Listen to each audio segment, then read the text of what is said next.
Dans le souci d'éduquer et informer sur le cancer qui touche de plus en plus de jeunes vies, la Fondation Noévi Itouha a initié depuis quelques jours des journées de sensibilisation. Ce samedi 14 octobre 2023, le tour est revenu aux femmes du quartier OCH Mungali d'être sensibilisées sur cette maladie. Si vous n'avez pas la connaissance sur quelque chose, il est difficile de combattre, il est difficile d'avancer.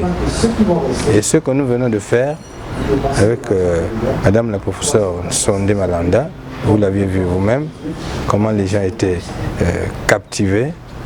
C'est vraiment un grand pas vers la formation, vers l'éducation, vers la sensibilisation de nos mamans.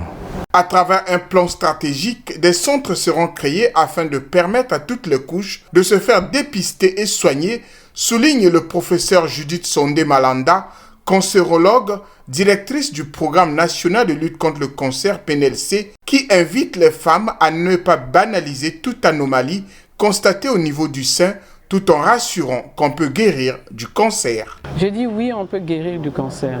On peut guérir du cancer, la seule chose est que le diagnostic soit fait à temps. On peut guérir du cancer. D'ailleurs, on a une association. Je crois qu'il y aura... il y a des anciennes malades qui sont dans la salle, là. Qu'on pourra demander, qui pourrait également parler et vous dire qu'elles ont été soignées du cancer il y a 5-10 ans, l'autre c'est en 2006, mais elle a été soignée ici chez nous. Il ne faut pas négliger toute anomalie qui survient au niveau des seins. Ça peut être une boule, ça peut être des démangeaisons que vous avez au niveau des seins avec des plaies. Ça peut être une déformation, c'est-à-dire au lieu que le sein ait sa forme habituelle normale, mais ça peut se rétracter. Ou bien le mamelon peut tomber, ou bien un écoulement sanglant. Vous voyez, donc, tous ces éléments-là font qu'il ne faut jamais banaliser toute anomalie qui survient au niveau des seins, même si ce n'est pas douloureux. Et pire encore, lorsqu'il y a la douleur, il faut aller vite à l'hôpital. Les participantes se disent satisfaites de cette initiative, à l'instar de Madame Edith Atipooko, autrefois malade et guérie du cancer, qui insiste sur la prévention.